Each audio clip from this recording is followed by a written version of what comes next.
Benar-benar pencuri yang nggak tahu diri, pencuri yang goblok, pencuri yang tolol, pencuri yang harus disucikan di purgatori pencuri.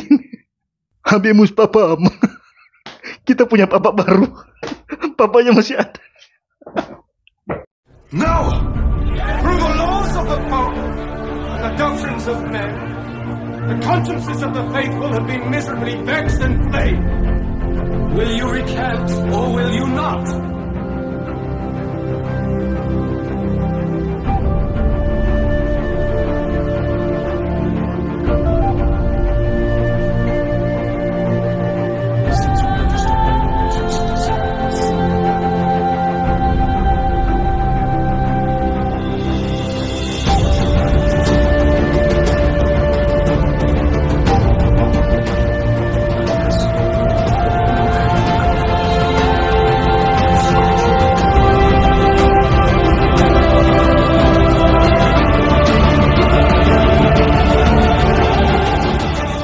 Shalom guys, jumpa lagi bersama saya Patris Smith di channel saya. Di video kali ini saya akan kembali menanggapi Romo Patris Allegro, yang khususnya video yang ini, yang dia baru upload tadi malam.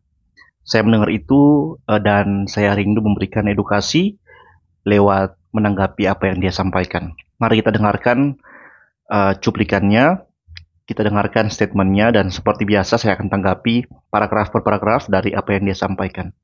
Mari kita dengarkan bagian pertama. Salve Fratres, saya mengikuti pembicaraan Pendeta Esther Solo menjawab pertanyaan-pertanyaan asumsial dari teman-teman kita Muslim. Nah, menanggapi video tersebut, saya bikin video pendek ini. Firman Tuhan ketika Protestan gagal konsisten. Apakah kitab suci orang Kristen itu firman Tuhan? Tapi kenapa perlu saksi mata segala? Kalau itu firman, bukankah harusnya langsung dari Tuhan tanpa perantara manusia?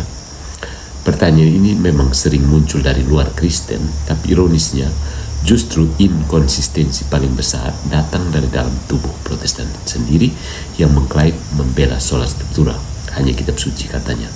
Tapi kitab sucinya dari mana? Oke, saudara-saudara, Tuhan berfirman kepada para nabi dan rasul. Para nabi serta rasul menulis firman Tuhan. Kemudian tulisan itu menjadi kitab. Pertanyaannya, kitab suci itu firman Tuhan atau bukan? Jawabannya adalah kitab itu adalah firman Tuhan yang tertulis. Nah, pertanyaan selanjutnya, dari manakah datang firman Tuhan yang tertulis menjadi kitab suci itu? Jawabannya tentu datang dari Tuhan sebagai sumber utama dan satu-satunya sumber firman di dalam kitab suci, kan? Para nabi hanya akan menulis novel kalau apa yang mereka tulis itu nggak berasal dari Tuhan. Kemudian Tuhan yang memberikan para nabi itu firman, Tuhan itu juga yang memampukan mereka menulis. Tuhan itu juga yang kemudian menjaga tulisan itu sehingga dapat diterima sampai pada generasi selanjutnya, sampai ke tangan kita. Jadi kalau ditanya, kitab suci datang dari mana? Jawabannya, ya dari Tuhan lah. Kalau orang Katolik mengklaim itu datang dari gereja Katolik, maka di situ ada kesalah pengertian tentang sumber, tentang istilah sumber ini. Ya, jadi mereka lupa diri, atau bisa dikatakan sebagai pencuri yang lupa diri, bahwa dia sebenarnya hanya mencuri itu dari orang Kristen, dari umat Tuhan, dan mengklaim itu milik mereka. Nanti akan saya jelaskan lebih lanjut bagaimana sebenarnya sehingga mereka ini bisa kita katakan sebagai pencuri yang lupa diri. Ya, mari kita dengarkan kalimat berikutnya dari Allegro. Mari kita bongkar.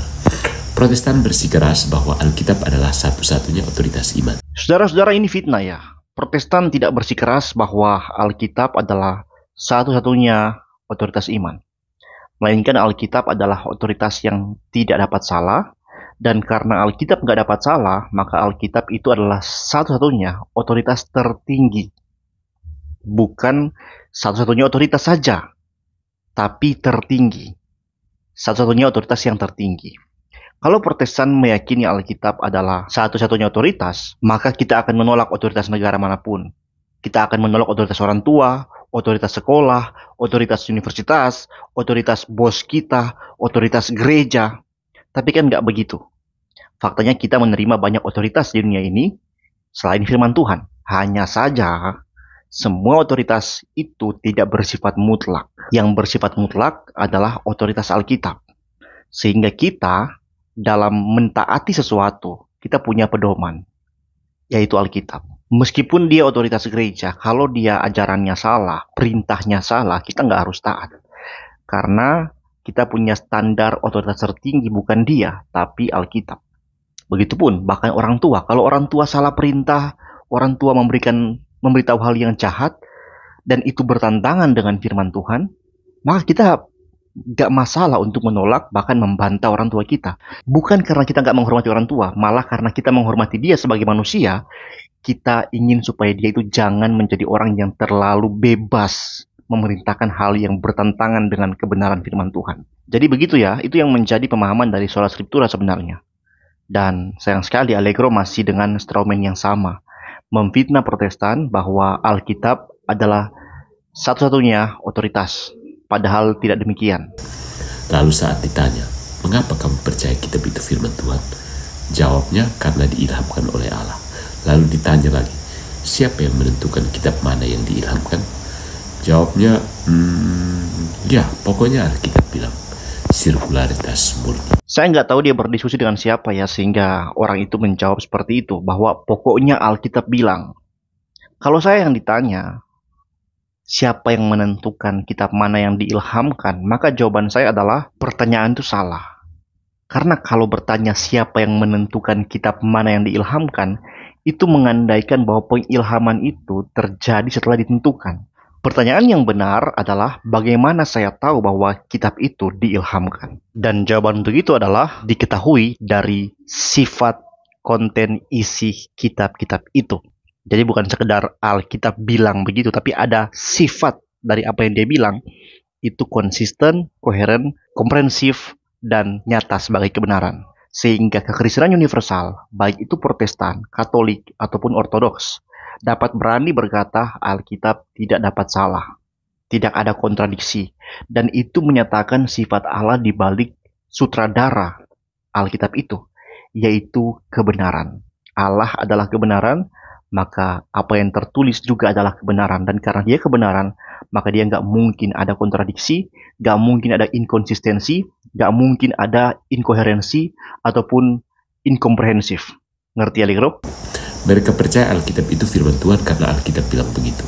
Itu seperti saya mengangkat diri saya jadi paus karena saya bilang saya paus. Tidak ada Protestan yang berkata Alkitab itu firman Tuhan karena Alkitab itu bilang begitu. Tidak.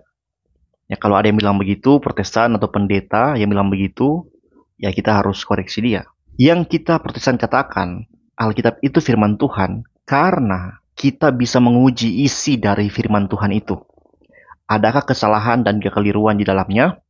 Adakah di dalamnya kontradiksi atau saling mempersalahkan sebagaimana Paus Stefanus mengutuk Paus sebelumnya, ya Paus Formosus? Adakah Matius membantah Lukas, Lukas membantah Markus, Markus membantah Yohanes, dan seterusnya? Tidak ada kan? Semua kitab itu saling meneguhkan, saling melengkapi, dan saling menyempurnakan. Dan dalam totalitas Alkitab, dari Kejadian sampai Wahyu, semuanya adalah kebenaran yang utuh dan lengkap dan sudah selesai. Jadi kita nggak sekedar mengatakan bahwa Alkitab adalah firman Tuhan hanya karena Alkitab memang berisi kesaksian para nabi yang menerima firman dan para rasul yang hidup dengan firman. Kalau hanya sebatas itu, ya tentu itu sirkular. Tapi lebih daripada itu, karena sifat dari Alkitab itu sendiri memang adalah kebenaran. Tidak dapat salah, komprehensif, koheren, dan konsisten. Dan soal 2 Timotius bab 3 ayat 16, mereka bilang all scripture is God-breathed, theopneustos. Benar, tapi coba lihat, ayat itu tidak menyebut kitab mana yang dimaksud. Pada saat Paulus menulis itu, tidak ada perjanjian baru. Apakah Protestan akan dengan jujur menerima bahwa ayat itu hanya merujuk pada Septuaginta dan kitab-kitab perjanjian lama? Tentu tidak. Mereka ingin ayat itu berlaku untuk seluruh 66 kitab mereka. Masalahnya, kanon 66 kitab itu baru mereka tetapkan sendiri tahun 1500-an. Konsistensi, say goodbye. Beginilah kalau mau mendebat Protestan tetapi tidak baca Alkitab. Romo pernah nggak baca Alkitab dari Kejadian sampai Wahyu? Pernah nggak? Kami di Fakultas Teologi itu biasanya di semester 1 saja kami sudah diberikan tugas memberi komentar pasal demi pasal dalam Alkitab dengan tulisan tangan dari Kejadian sampai Maliaki untuk semester 1, dan semester 2 kami harus komentari pasal demi pasal dari Matius sampai Wahyu. Jadi kami bukan hanya baca Alkitab, tapi memberikan komentar. Tulisan tangan pula. Nah, itu harus selesai dalam waktu 1 semester 6 bulan. Jadi kalau misalnya Romo belum baca Alkitab, mending jangan dulu bicara soal hal-hal seperti ini. Biar saya buktikan bagaimana pengakuan para penulis Alkitab bahwa tulisan mereka diilhami. Pertama Korintus 2:13. Dan karena kami menafsirkan hal-hal rohani bagi mereka yang rohani, maka kami berbicara bukan dengan kata-kata yang diajarkan oleh hikmat manusia, tetapi dengan yang diajarkan oleh roh besar roh besar. Sehingga kami menjelaskan hal-hal rohani kepada orang-orang yang mempunyai roh. Jadi Paulus menyatakan bahwa ajaran yang ia sampaikan bukan dari dirinya sendiri, tetapi diajarkan oleh Roh Kudus. Kemudian pertama Tesalonika 2:13. Dan karena itulah kami senantiasa mengucap syukur kepada Allah, sebab kamu telah menerima firman Allah yang kami beritakan itu. Kami menerimanya bukan sebagai perkataan manusia, tetapi sebenarnya sebagai firman Allah, sebagaimana memang adanya yang bekerja juga di dalam kamu yang percaya. Dan bukan hanya Paulus, Petrus mengakui apa yang Paulus tulis. 2 Petrus 3 ayat 15-16. Paulus juga menulis kepada kamu menurut hikmat yang dikaruniakan kepadanya. Demikian juga dalam semua suratnya. Tetapi bagian-bagian tertentu sulit dipahami, yang disesatkan oleh orang-orang yang tak teguh dan tak berpengetahuan, seperti juga terhadap tulisan-tulisan lainnya dalam kitab suci. Bayangkan saudara, sini Petrus menyamakan surat-surat Paulus dengan kitab suci. Pakai bahasa Yunani, graphe, istilah yang secara konsisten merujuk pada teks yang diilhamkan oleh Allah. Jadi Paulus menegaskan bahwa ajarannya dari Roh Kudus dan apa yang disampaikan adalah firman Allah, dan ini bukan hanya pengakuan pribadi Paulus. Petrus mengakui itu, bahwa apa yang telah ditulis adalah hikmat yang dikaruniakan kepada Paulus. Bahkan Petrus menyamakan tulisan Paulus, dia bilang tulisan tertentu dan tulisan yang lain yang Paulus tulis itu semuanya setara dengan tulisan para nabi di Perjanjian Lama dan para rasul yang lain yang ada di kitab PB kita hari ini. Juga teman-teman, kalian perlu paham yang namanya teologi pewahyuan, inspirasi firman Tuhan dalam PL maupun PB. Ini tertulis dalam Ibrani pasal 1 ayat 1 yang berbunyi, setelah pada zaman dahulu Allah berulang kali dan dalam pelbagai cara berbicara kepada nenek moyang kita dengan perantaraan nabi-nabi.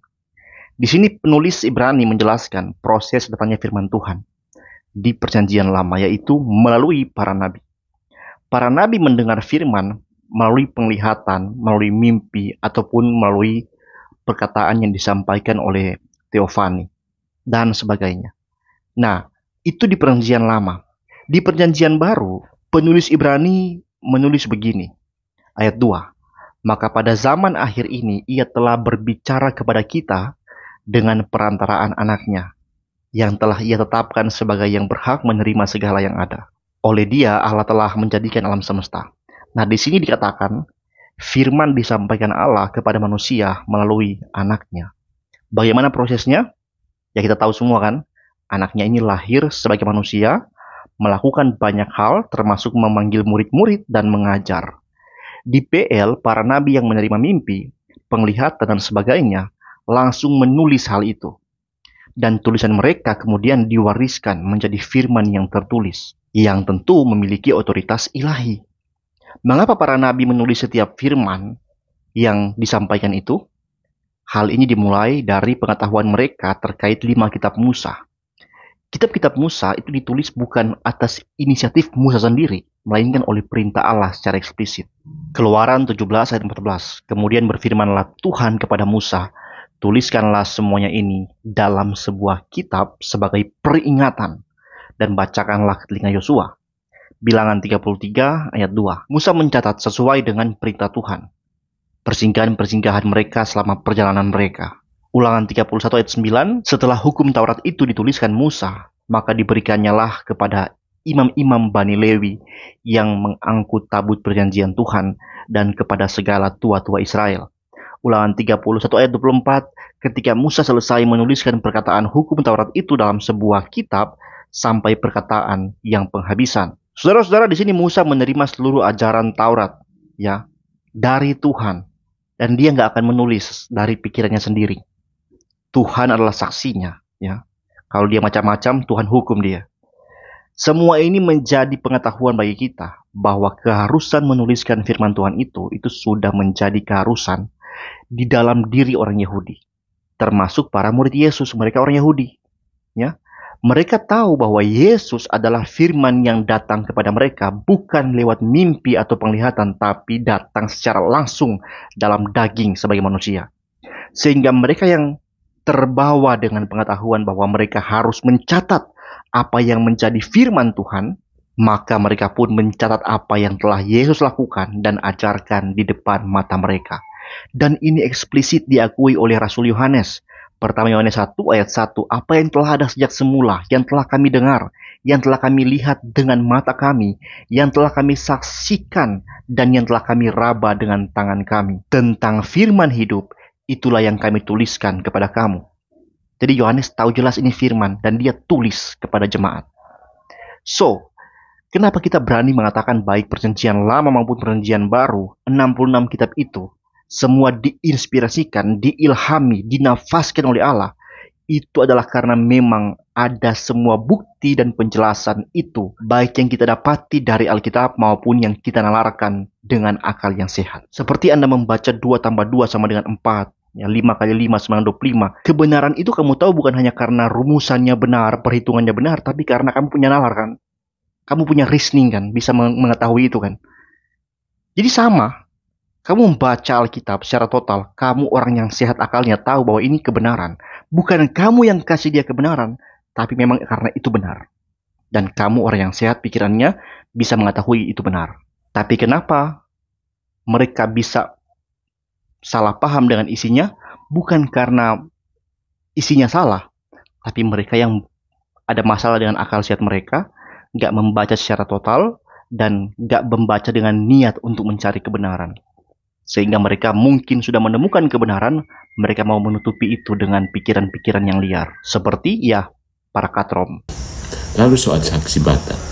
Mereka memuji Alkitab karena ditulis oleh saksi mata. Tapi ketika Anda tanya, kalau begitu kenapa Injil Petrus yang juga mengaku saksi mata ditolak? Jawab mereka, karena isinya menyimpang. Nah, jadi ada standar di luar kitab. Siapa yang berwenang menentukan mana kitab yang menyimpang? Apakah Roh Kudus otomatis memberikan iluminasi kepada pembaca untuk tahu?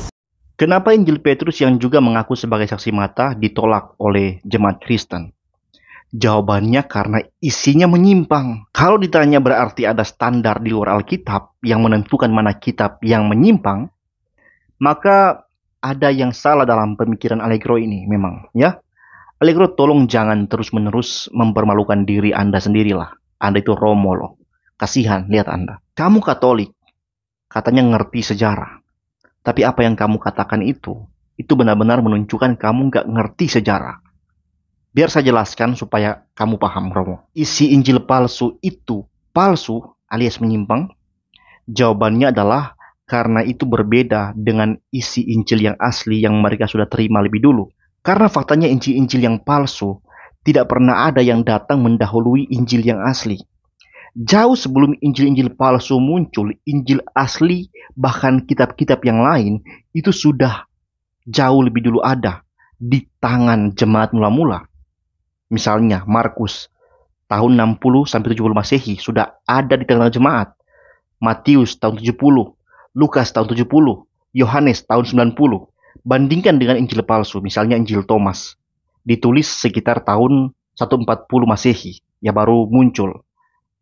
Dalamnya juga tidak menyebutkan salib, tidak membicarakan kebangkitan.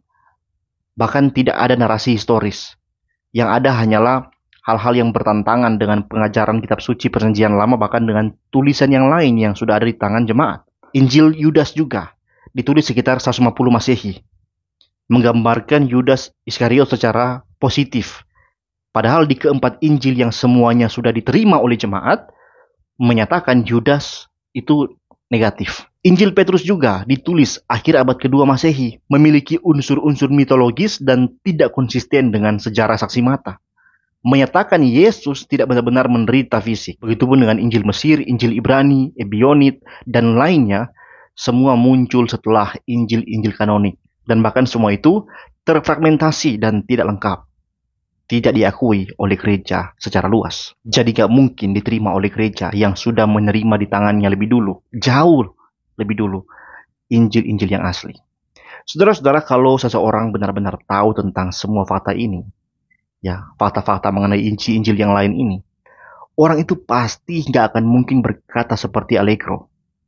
Kenapa Injil Petrus harus ditolak? Kenapa yang lain diterima? Apalagi mengatakan, kamilah yang memutuskan Alkitab yang mana yang masuk kanon, mana yang tidak. Seolah-olah isi kebenaran kitab itu ditentukan oleh gereja yang penuh dengan kejahatan itu. Kebenaran kitab suci tidak mungkin datang dari institusi sebobrok itu. Tapi kalian bilang, Petrus itu punya dosa. Iya, Petrus punya dosa. Tapi dia bukan sumber dari kebenaran kan? Bukan. Dia hanya saluran yang mengaliri kebenaran itu. Begitupun dengan gereja. Kalau gereja bilang, kamilah sumber kebenaran, yakin sebobrok itu jadi sumber kebenaran? Tidak. Gereja pun hanyalah saluran. Ketika saluran kotor, dibersihkan, direformasi, ya kan?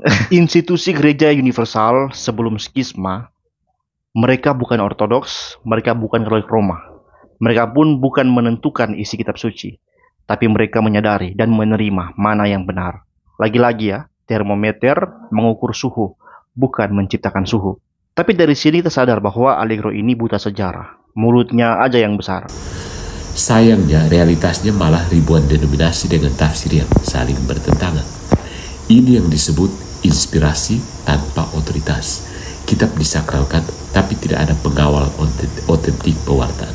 Akibatnya, semua jadi nabi, semua jadi penafsir, semua saling klaim. Lagi-lagi ya, aliran Protestan itu sejatinya hanya terbagi 3 aliran besar, yaitu Lutheran, Calvinis, dan Anabaptis. Masuk juga Anglikan, karena masih terpengaruh dengan reformasi abad 16, meskipun keluarnya dari Katolik, itu bukan utama karena persoalan teologis. Tapi nggak apa-apa, kita bisa anggap itu adalah 4 aliran besar. Nah, keempat aliran ini pada umumnya menerima pengakuan-pengakuan iman universal, dan bersama-sama memegang doktrin-doktrin utama dalam iman Kristen. Ada pertentangan? Tidak ada. Kalau perbedaan, tentu ada. Tapi perbedaan bukan berarti pertentangan kan? Adakah Luther mengutuk dan membidatkan Calvin? Atau sebaliknya? Tidak ada. Kita memiliki perbedaan pada doktrin-doktrin sekunderi. Dan nggak banyak juga sih, cuma beberapa poin aja. Yang perbedaan itu pun masih terlihat memiliki esensi yang sama dengan penjelasan yang berbeda. Nah, lantas kenapa data statistik itu menyebut di dunia ini ada 40.000 denominasi Kristen? Kristen ya, bukan Protestan doang. Karena yang mereka hitung itu bukan denominasi dalam arti aliran, tapi denominasi dalam arti sinode. Di sebuah aliran, misalnya Lutheran, itu sudah banyak sekali sinode di dalamnya. Ada HKBP, ada Gempu, macam-macam. Bahkan seperti gereja saya, kami bisa mengaku sebagai gereja aliran Lutheran, tapi juga Calvinis. Aliran Calvinis atau Reform, di Indonesia itu sudah banyak sekali sinodenya. Ada Gemim, GPIB, Gemi, Gemibem, GRI, ya, dan banyak lagi yang lain. Nah, apakah kami saling bertentangan? Tidak. Kami berbeda organisasi saja, berbeda administrasi. Ya, meskipun begitu, kami tetap membangun wadah kolegial antar sinode, seperti PGI untuk Indonesia dan DGD untuk internasional. Nah, wadah ini pun kolegial. Ketua PGI bukan pengambil keputusan tertinggi. Keputusan diambil berdasarkan prinsip kolektif kolegial. Saya sangat berharap ini dipahami dan stop mengulangi template tuduhan dan fitnah ribuan denominasi. Ya, apalagi mengatakan bertentangan. Kontradiksi berikutnya, Protestan memuji kehistorisan iman Kristen. Mereka berkata, kami percaya karena ada saksi sejarah, bukan hanya pengalaman pribadi.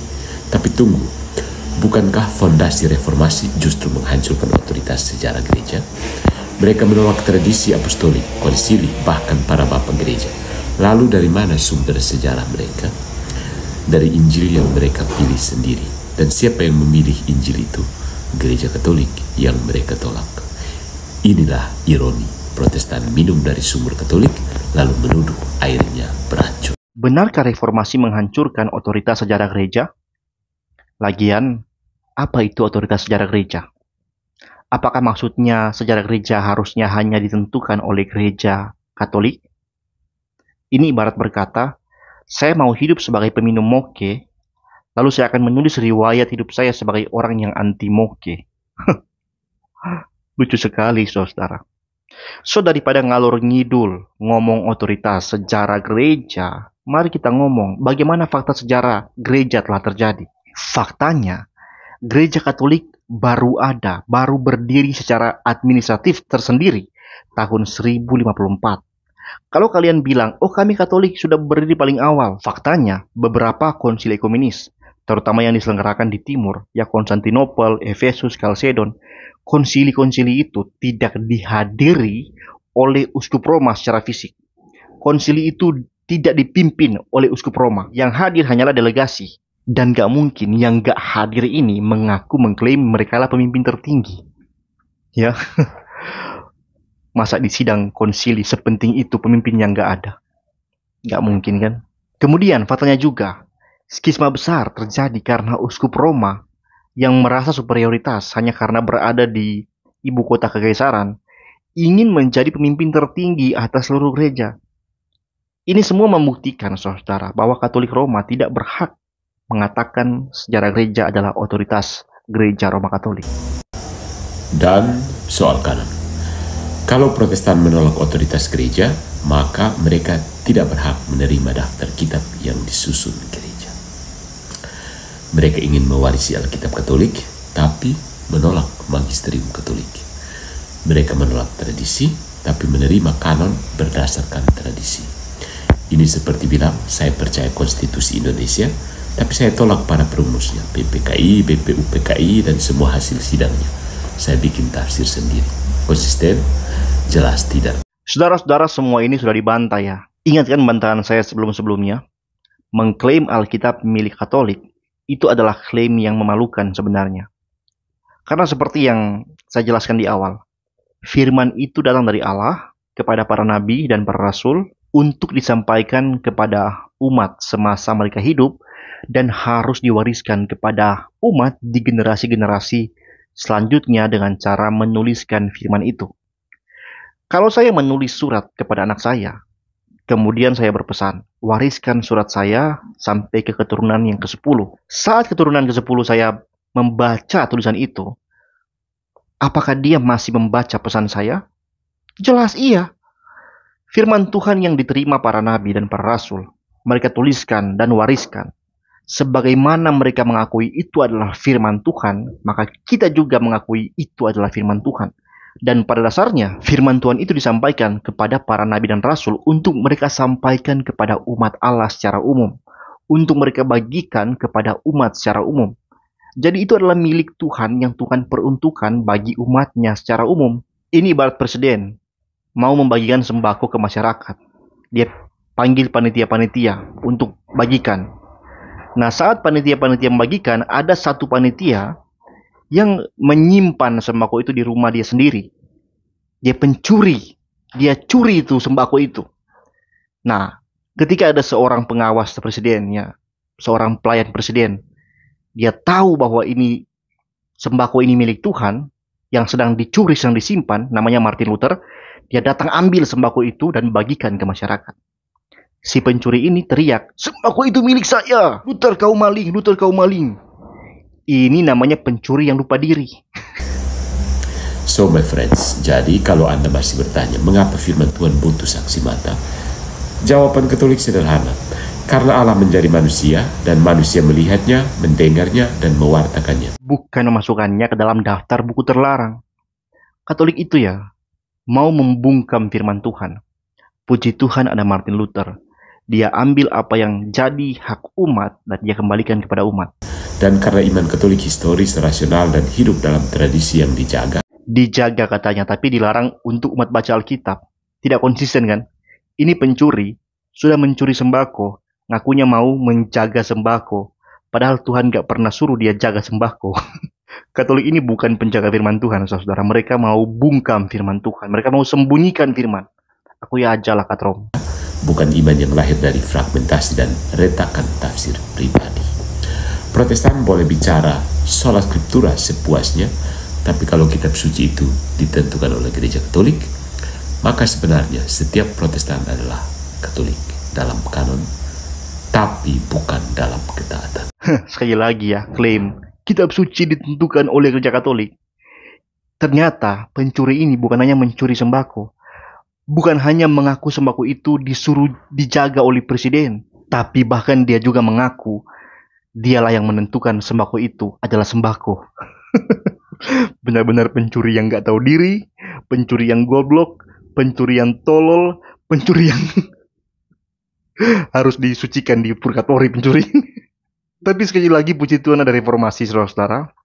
Masyarakat milik Tuhan bisa menikmati sembako dari Tuhan yang hampir 1000 tahun dicuri dan disimpan di rumah pencuri ini yang ada di barat. Firman Tuhan bukan hanya teks, ia adalah pribadi, dan ia berbicara bukan hanya melalui tulisan, tapi melalui gerejanya. Gereja Tuhan itu adalah orang-orang percaya yang hidup mentaati dan mewartakan firman kepada umat. Bukan yang melarang firman Tuhan dibaca oleh umat. Gereja yang tangannya penuh darah, yang membunuh, membantai orang-orang yang mau membaca Alkitab, mengaku menjadi sarana pemberitaan firman. Sadar Allegro, sadar. Ya, tidurmu terlalu miring, Pak. Maka siapa yang tidak mendengarkan gereja, tidak mendengarkan Kristus. Siapa yang mendengarkan gereja Katolik Roma sebenarnya tidak mendengarkan Kristus. Karena gereja Roma itu memiliki Kristus palsu. Yang mengklaim diri sebagai wakil Kristus, mengklaim diri sebagai kepala gereja. Pertanyaannya, pernahkah ada gereja Tuhan memiliki wakil suami dan kepala keluarga tambahan? Teman-teman sudikah Anda di rumah Anda, mama Anda punya wakil suami, dan Anda punya papa kedua gitu. Padahal papa kamu masih ada gitu. Kan lucu kan? Habemus papa. Kita punya papa baru. Papanya masih ada. Tapi ya nggak apa-apa lah ya. Kalau menurut kalian apa yang mama kalian lakukan itu benar, maka tetap elu-elukanlah papa palsu alias paus itu. Saudara-saudara, gereja yang sejati nggak akan mengangkat sosok lain sebagai kepala gereja selain Kristus. Karena Kristus sebelum terangkat ke sorga, dia berkata dengan jelas, aku menyertai kamu sampai pada akhir zaman. Gereja yang sudah mengakui satu manusia sebagai kepala gereja, dia bukan lagi milik Kristus.